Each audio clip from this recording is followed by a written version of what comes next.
Desde já uma boa noite a todos que nos veem em casa e graças a Deus que pelo tempo que pudemos estar a orar, porque o irmão Alberto deve pegar agora no verso 8, que diz: quer que pois os homens orem, e então era o que estávamos aqui a fazer, a orar. Vamos então ler o segundo capítulo da Epístola do Apóstolo Paulo a Timóteo, e pedir então que ficassem de pé, quem puder. E então vamos ler, e a palavra de Deus diz assim o seguinte: admoeste, pois, antes de tudo, que se façam deprecações, orações, intercessões e ações de graças por todos os homens, pelos reis e por todos os que estão em eminência, para que tenhamos uma vida quieta e sossegada, em toda a piedade e honestidade. Porque isto é bom e agradável diante de Deus, nosso Salvador, que quer que todos os homens se salvem e venham ao conhecimento da verdade. Porque há um só Deus e um só mediador entre Deus e os homens, Jesus Cristo, o homem, o qual se deu a si mesmo em preço de redenção por todos, para servir de testemunho a seu tempo. Para o que diga a verdade em Cristo, não minto, fui constituído pregador e apóstolo e doutor dos gentios na fé e na verdade. Quero, pois, que os homens orem em todo o lugar, levantando mãos santas, sem ira nem contendas. Que do mesmo modo as mulheres se ataviem em traje honesto, com pudor e modéstia, não com tranças ou com ouro, ou perlas, ou vestidos preciosos, mas, como convém a mulheres que fazem profissão de servir a Deus, com boas obras. A mulher aprenda em silêncio com toda a sujeição. Não permite, porém, que a mulher ensine, nem use da autoridade sobre o marido, mas que esteja em silêncio, porque primeiro foi formado Adão, depois Eva. E Adão não foi enganado, mas a mulher, sendo enganada, caiu em transgressão. Salvar-se-á, porém, dando à luz filhos, se permanecer com modéstia na fé, no amor e na santificação. Até aqui, a palavra de Deus. Podem então sentar-se e, como nosso hábito, vamos então primeiro ouvir o nosso irmão Alberto e depois, quem quiser continuar com o pensamento, esteja à vontade. Vamos então. Graças a Deus por sua palavra. Louvo ao Senhor por esse momento importante de oração, comunhão, intercessão e estudo das Escrituras. Primeira Epístola de Paulo a Timóteo, capítulo 2, no verso 8. Quero, pois, que os homens orem em todo lugar, levantando mãos santas, sem ira, nem contendas. Vamos falar sobre hierarquia. Você sabe o que significa esta palavra? Muitas pessoas dizem que a igreja é uma grande organização. E para você, a igreja é uma organização ou um organismo? Bom, alguém vai dizer que todo organismo requer uma organização. E a organização de um organismo é estabelecida pelo seu criador. Já uma organização, uma organização, ela deve ter a criação das instituições, de homens, a sua ciência, a sua filosofia, estabelecendo os seus princípios e condutas. Esta verdade que Paulo está estabelecendo a partir do verso 8 em diante, ela é muito contestada nos dias de hoje, percebemos isto. Muitas pessoas reclamam e várias instituições querem criar a sua própria organização e colocam então os seus parâmetros, colocam então as suas verdades, as suas filosofias dentro da Assembleia, dentro da Igreja, para que as funções de homens e mulheres sejam combinadas, misturadas, intercambiáveis. Assim vai criar uma grande confusão dentro desta organização. É o que vemos e que estamos assistindo. E quando a hierarquia é abandonada, se estabelece a anarquia. A ordem na casa de Deus, que Paulo coloca aqui, estabelece aqui, não é algo criado pelo apóstolo Paulo, muito menos pelo cristianismo em si. E ele também não foi buscar estas informações no Antigo Testamento, com os judeus, com Israel, com os hebreus. Esta organização criada de fato vem desde a criação. Veja nesse capítulo 2, de 1 Timóteo, que no verso 13 nós encontramos porque primeiro foi formado Adão, depois Eva. Portanto, esta organização, dentro deste organismo, que é a Assembleia, a Igreja, foi estabelecido lá na criação, esta hierarquia pelo próprio Deus Criador. Aqui está então. Rejeitar esta ordem estabelecida pelo Deus Criador, você vai colocar Deus de lado. Você vai negar o Deus da criação, apenas enfatizando o Deus Salvador, e este Deus Salvador vai ficar muito subjetivo. Fica claro nesta passagem que todas as ações públicas na casa de Deus têm que ter a ação dos homens. E homens aqui são os varões, de verdade, eles mesmos. Mas nós olhando e observando como a cristandade está caminhando nesta confusão ou nesta disfunção estabelecida, nós vamos ver que muitas denominações, instituições e até igrejas estatais criam situações que limitam a ação dos homens dentro da Assembleia. É o clero que é oficial para orar e ensinar. Outros vão dizer que sim, são só os homens que têm este dom, o dom de orar. Mas não é isso que o texto que Paulo escreve aqui nos ensina. Ele coloca para nós que todos os homens devem falar, devem comandar as ações dentro de uma assembleia. Infelizmente, na nossa sociedade pós-moderna, contemporânea de agora, observamos que os homens estão cada vez mais intimidados, cada vez mais largando sua responsabilidade. Por isso, entra dentro do assunto da Assembleia esta confusão toda. Paulo expõe claramente neste texto, de forma simples, aquilo que mostra que o testemunho verbal na casa de Deus deve ser mantido e realizado por homens. Ele diz: quero, pois, que os homens orem em todo o lugar. Ora, em todo lugar é uma abrangência ampla na Assembleia. Pregação, ensino, aconselhamento, são várias áreas onde que os homens devem estar presentes, atuando. Paulo ele não proíbe as mulheres de orar. Na primeira carta aos Coríntios, no capítulo 5, lá no capítulo 11, verso 5, ele diz para as mulheres orarem. E também nós vamos encontrar na primeira epístola de Paulo aos Coríntios, 14, no verso 29, algo muito interessante, que diz assim: falem 2 ou 3 profetas. Ele não diz, falem 2 ou 3 profetisas, mas os profetas, os homens, que devem ir à frente, se dispor a falar. Estamos observando cada vez mais os homens sendo omissos, deixando as suas responsabilidades para ver o que acontece, prejudicando-se a si próprio, temendo críticas e mais ainda, querendo se afastar de receber os títulos de radicais, fundamentalistas, legalistas. Por isso os homens cada vez mais estão se recuando, deixando de falar dentro das assembleias. Qual deve ser a sua atitude? Qual deve ser a nossa postura dentro de uma assembleia? Orar em todo lugar. E esta função é especificamente para os homens.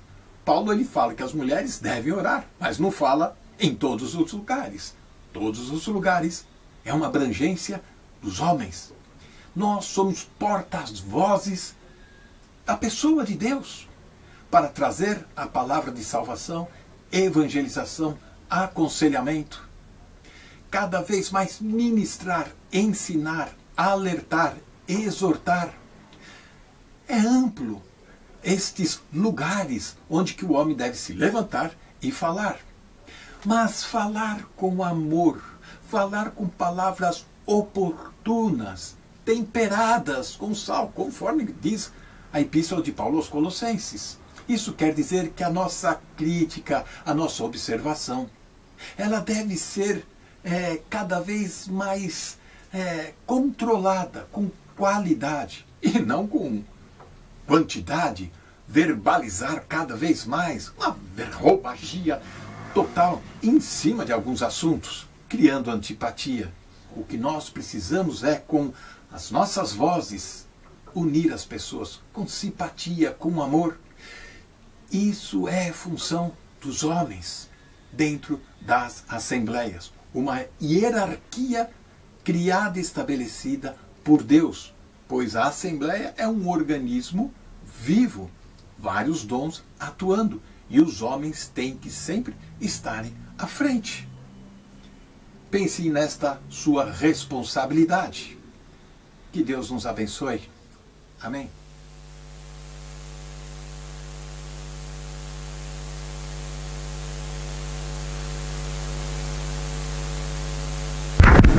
Eu vou só dar o pontapé de saída, porque ao ler esta passagem houve duas coisas que me vêm à mente nesta passagem. Sabem que o verso 8 que o irmão Alberto estava a falar, e ele a falar lembrou-me destas duas coisas, porque diz: quer que pois que os homens orem em todo lugar, levantando de mãos santas, sem ira nem contenda.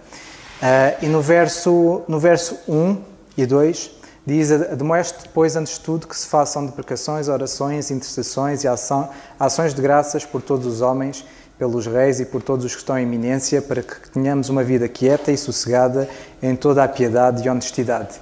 E estas duas passagens, irmãos, mostram duas coisas. Uma delas, entre muitas, ok? Eu só vou citar duas, e outros irmãos certamente vão falar de outras, mas duas coisas uma delas, a oração, é sem limites. E a primeira parte deste capítulo mostra que não há limite de homens, não há linhas vermelhas acerca de pessoas, não há ninguém que a gente não deva orar por essa pessoa. Ela pode ser a pior, pode ser a melhor, essa pessoa tem de ficar sempre dentro das nossas orações. É por isso que ele diz por todos os homens. E o versículo 8 diz em todo lugar, ou seja, não há linhas vermelhas de localização. E então estas duas características da oração são importantes, porque isto faz a ligação para o segundo ponto. Sabem que há uma passagem, para dar um pouco de luz ao segundo ponto, que é no livro de Gênesis, no capítulo 41, e vocês lembram-se certamente do sonho que José interpreta dos dois sonhos de Faraó. E depois há uma determinada altura em que nós vemos, se não me engano, já José dizer ao Faraó, porque José começa a falar a partir do verso 25, e ele chega ao verso 30, e ele diz assim: e depois deles levantar-se-ão 7 anos de fome, e toda aquela fartura será conhecida na terra do Egito, e a fome consumirá a terra. E não será conhecida a abundância da terra por causa daquela fome. Ele está a falar aqui dos 7 períodos de abundância e os 7 anos de período de fome, em que a fome vai ser tanta que as pessoas vão se esquecer da abundância, porque ele diz: não será conhecida a abundância na terra por causa daquela fome que haverá depois, porquanto será gravíssima.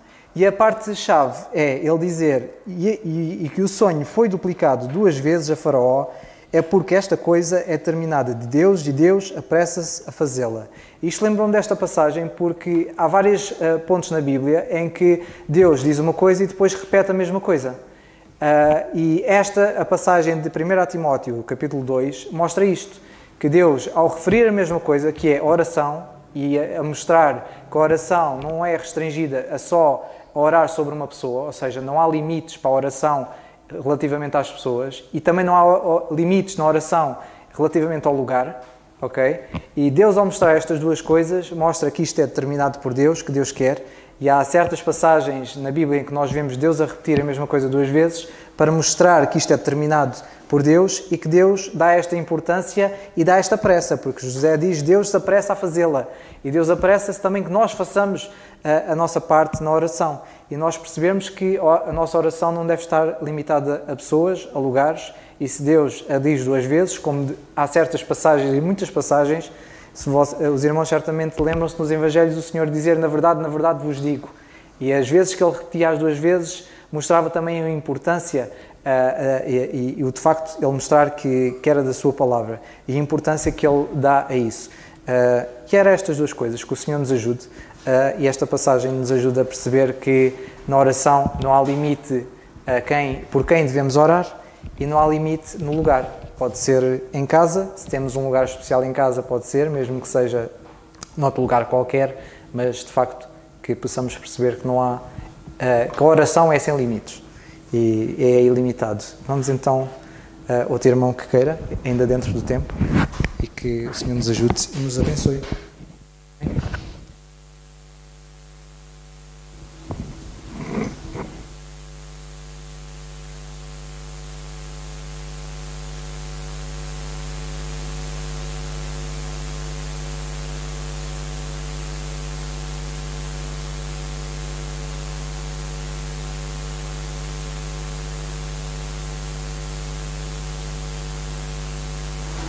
Ora, irmãos,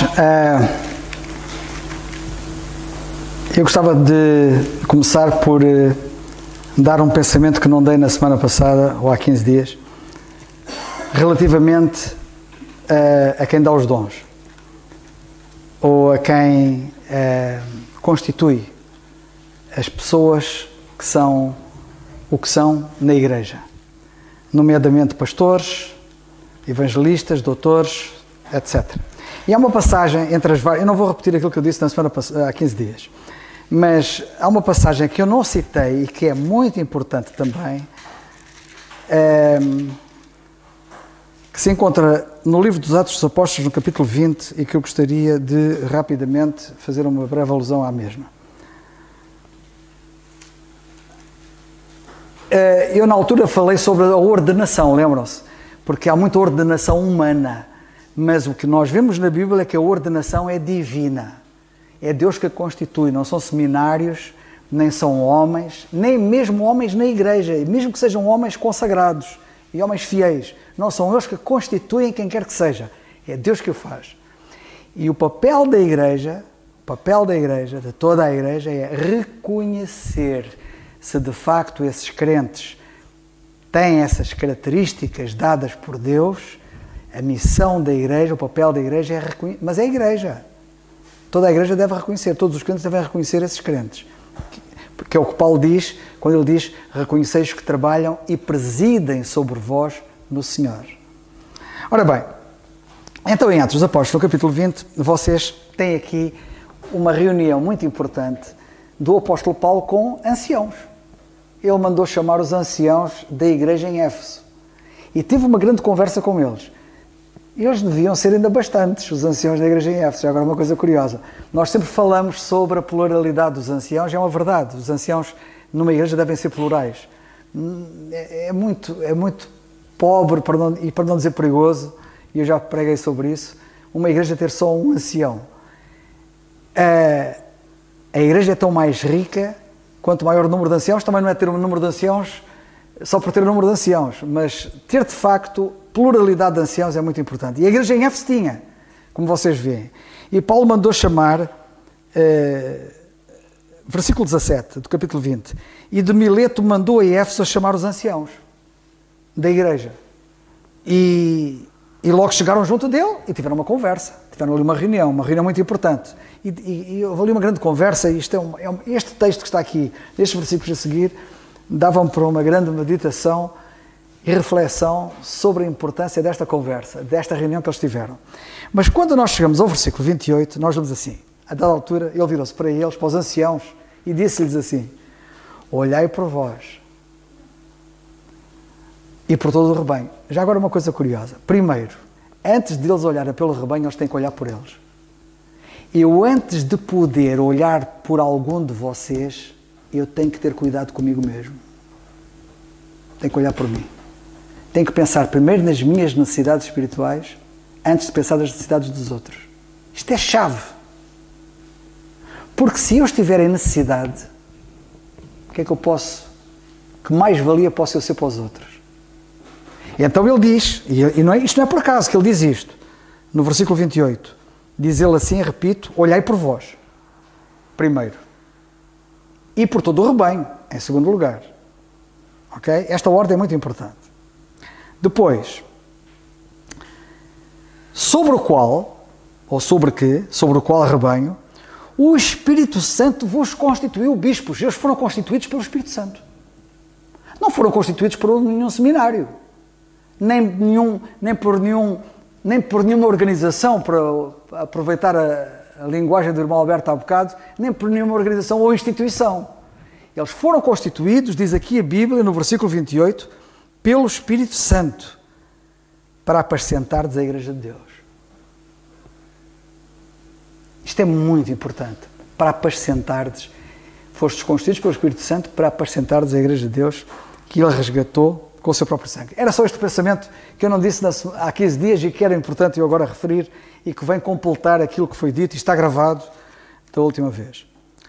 O segundo pensamento que eu gostava de referir, é apenas 2 pensamentos, estou com o Modário, só 2 pensamentos, está na nossa passagem em 1 Timóteo, capítulo 2, e no versículo 8, quando o apóstolo diz...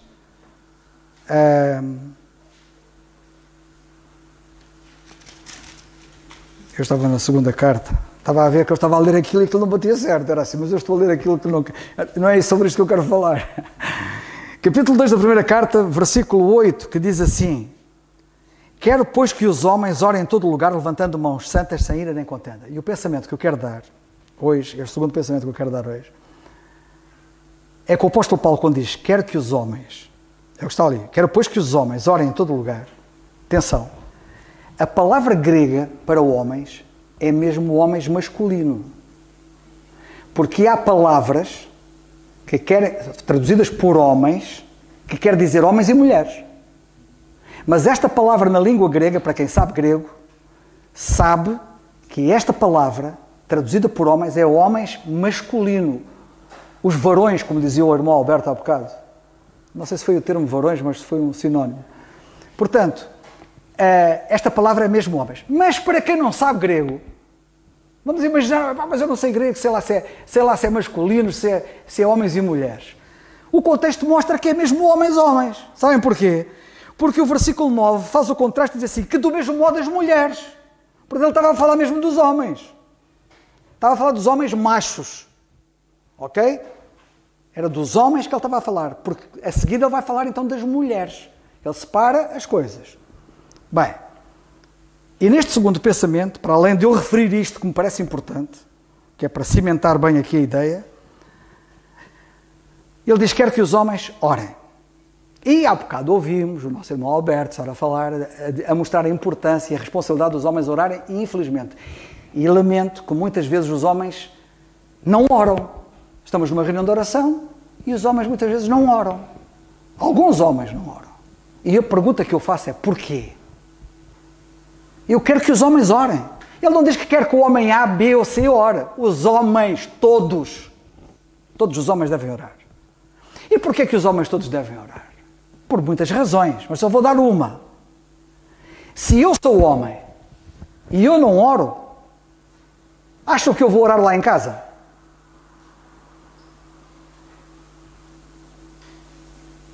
Também sei que há alguns que oram aqui que não oram em casa. Há os dois aspectos, percebem? Mas a ideia que eu quero dar é esta. Eu quero que os homens orem, porque se eles orarem e forem homens de oração, isso é meio caminho andado para quando chegarem a casa, continuarem esse trabalho. Orarem em casa. E vice-versa. Se oram em casa, devem orar aqui na igreja. Isto é muito importante e eu queria deixar esta nota muito importante. Portanto, quero que os homens orem. E depois, quando ele diz quero que os homens orem, é os homens, não é homens e mulheres. Ok? E aqui quero chamar a vossa atenção para isto, porque isto parece muito importante. O nosso irmão Alberto disse, e bem, que as mulheres também oram. Mas as mulheres oram, mas não é nesta oração. Aqui é homens. Homens, macho, apenas. Quando a igreja está reunida, todos os que estão reunidos oram. O homem que se levanta para orar na Assembleia, que se levanta e ora audivelmente, ele, quando ora, diz: Senhor, nós te louvamos, nós te agradecemos, nós te pedimos, nós intercedemos, por aí fora. Nós. Eu tenho tido sempre o cuidado, quando tenho oportunidade, de ajudar alguns que, quando estão a orar em público, dizem Senhor, eu. Epá, quando vais orar em público, não é Senhor, eu. Tu estás a orar pela Assembleia. Tu estás a orar com a Assembleia. Tu estás a representar a Assembleia. E por isso, quando oras, deves dizer nós, porque não estás a orar sozinho. Se tu estás a orar sozinho, entra no teu quarto, fecha a tua porta e ora ao teu Pai, que está no céu, e ele te ouvirá. E aí diz, Senhor, eu. Agora, na Assembleia, é sempre nós. Ele está a representar toda a Assembleia. Ele está a elevar a congregação à presença de Deus. E esta é uma das razões porque a mulher na igreja não deve orar audivelmente. Porque se ela o fizer audivelmente, está a levar a congregação à presença de Deus. E esse papel está reservado apenas aos homens. Porquê? Porque os homens são a cabeça da mulher. E não o contrário. A autoridade que Deus deu nessa matéria foi aos homens. Aliás, a primeira carta aos Coríntios, capítulo 11, diz, quero que saibais, infelizmente muitos ainda hoje parece que não sabem, que o homem é a cabeça da mulher. Está lá escrito, ipsis verbis. Ok? E ninguém esteja a diluir aquilo que está lá, porque aquilo que está lá é aquilo que está lá. E depois até diz quais são as razões. Até diz que porque o homem foi criado primeiro, a mulher foi depois, porque a mulher é que foi tentada e caiu, porque a mulher foi criada para o homem e não o contrário, não foi o homem que foi criado para a mulher. As pessoas às vezes não... Eu tenho pena daqueles que não conhecem a Bíblia. E porque não conhecem a Bíblia, têm depois ideias estranhas, que chocam com a Bíblia. Agora, eu quero chamar a vossa atenção para o seguinte. Isto é muito importante. Quando um homem, na Assembleia, se levanta para orar e diz nós, está a levar a congregação. Mas ao elevar a congregação, sabem o que é que ele está a fazer? Quando ele diz nós, está a envolver toda a Assembleia. E, portanto, está a envolver as irmãs na Assembleia. E, portanto, as irmãs na Assembleia também estão a orar. Não são só os homens que estão a orar. Portanto, há aquela pergunta, mas as irmãs também oram na Assembleia? Oram em silêncio, mas oram. E quando eles estão a dizer Senhor, nós, está a envolvê-las a elas. E elas que estão no lugar podem dizer, Senhor, é verdade. Aquele irmão está a dizer isto e eu estou com ele. Ora a ti por ele. Mas com a mulher, já no Velho Testamento era assim. Ana, diz a Bíblia, a mãe de Samuel, estava no templo a orar e só os seus lábios se moviam, não se ouvia a sua voz. Nunca Deus teve um papel que deu aos homens que tivesse dado às mulheres, a não ser em situações excepcionais. Excepcionais não é regra.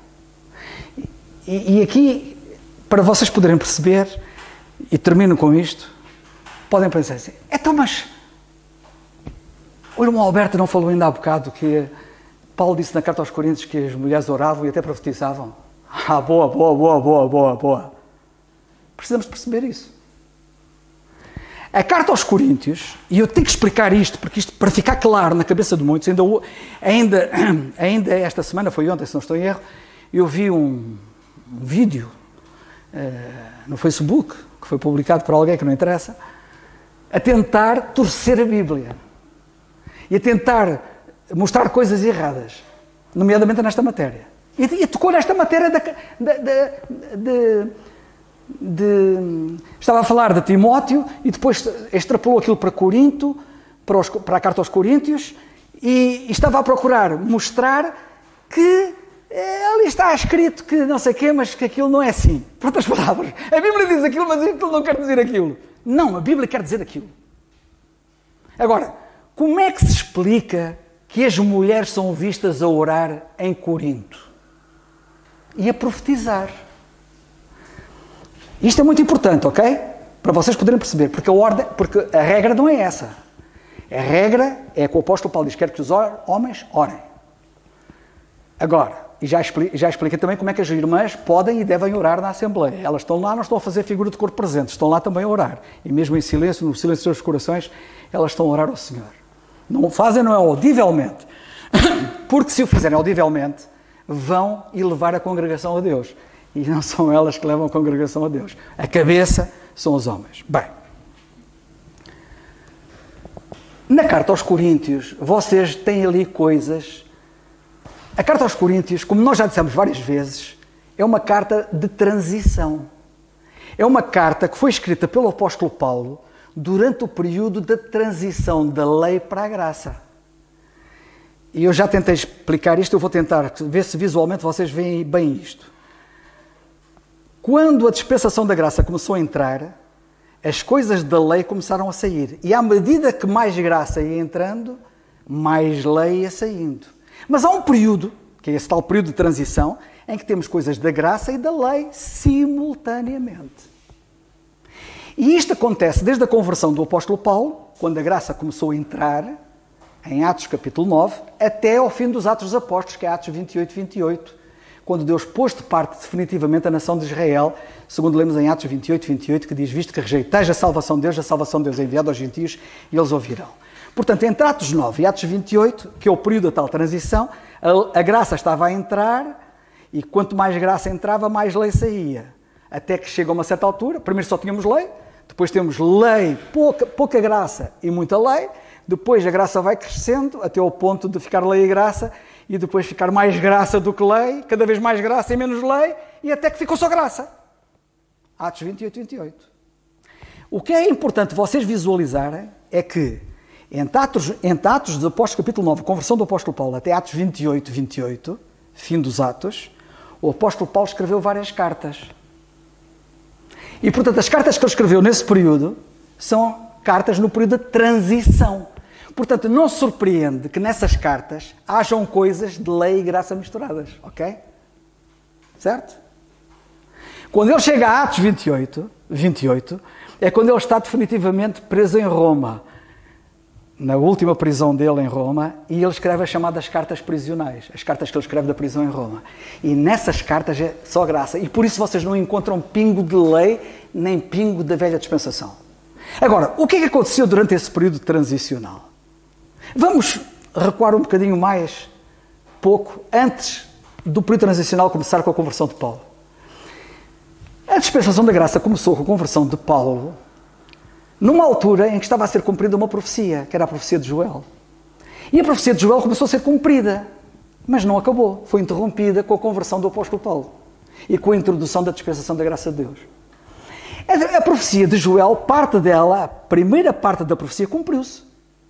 O que não se cumpriu e ainda está por cumprir, só quando a igreja for arrebatada é que se vai arreatar o cumprimento dessa profecia de Joel, o relógio profético neste momento está parado, mas houve uma parte que se cumpriu. E nessa parte que se cumpriu, sabem o que é que foi? As vossas mulheres profetizarão. Isso era uma parte da profecia de Joel.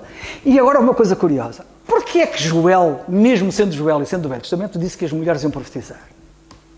Porque Joel está a falar, se vocês olharem para toda a profecia de Joel, está a falar de coisas anormais. Ou seja, ele diz, nos últimos dias, o que ele está a dizer é últimos dias.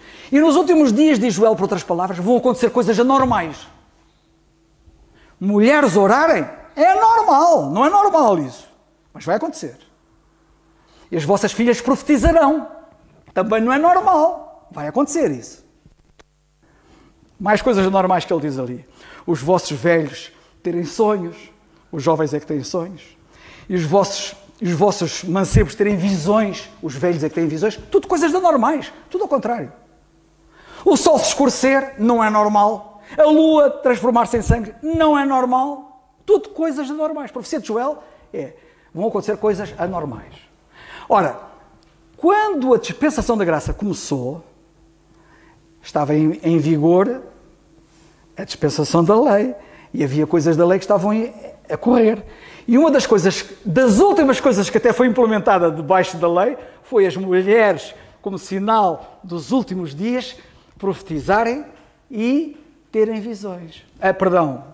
As vossas mulheres e as vossas filhas profetizarão, os vossos velhos terão sonhos, já estou meio coisa. Pronto. Mas vocês sabem o que é que eu estava a dizer, ok? Eu vou já terminar. Quando Paulo escreve a carta aos Coríntios, A carta aos Coríntios foi escrita durante esse período de transição, em que as mulheres ainda estavam a profetizar. E por isso é que vemos ali mulheres profetizarem. E as mulheres orarem publicamente, que não era normal. Ok? E tendo dito isto, penso que esta explicação é muito importante para que todos nós percebamos porque é que certas coisas aconteciam e agora não acontecem. Que Deus nos ajude a todos.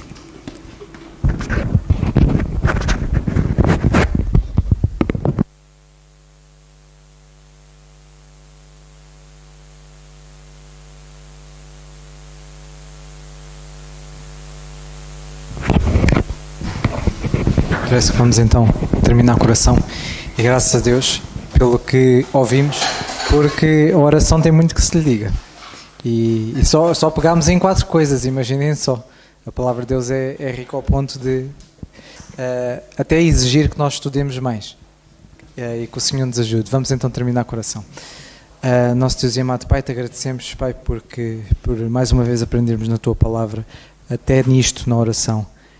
O quem e até lugares e dentro da congregação e fora nas nossas casas. De facto, tu tens muito para nos ensinar e o facto de falares isto várias vezes mostra a urgência e como tu determinaste isto para que nós o façamos. Ajuda-nos a exercer, porque isto é um privilégio nosso e te agradecemos porque podemos exercer isto aqui juntos, sem restrições e também nas nossas casas. Ajuda-nos a pôr em prática tudo isto e somos-te gratos porque tens sempre cuidado de cada um de nós que aqui está. Possas ser connosco no resto desta semana, nas lutas que vamos ter, e te agradecemos mais uma vez por podermos estar juntos a louvar, a aprender de ti e a falar contigo e expor as necessidades, alegrias, bênçãos, dificuldades em tudo, porque podemos aprender que de facto és tudo em nós e connosco, e somos-te gratos porque tens de facto mostrado muito a nós pela tua palavra. Cuida-te de cada um, ajuda a irmos em bem para as nossas casas, a continuarmos a ouvir o que tu tens a dizer-nos pela tua palavra e ajuda-nos a conseguir estudar e perceber aquilo que tu tens para nós. Te agradecemos isto e pedimos no nome do Senhor Jesus Cristo. Amém. O culto então está terminado.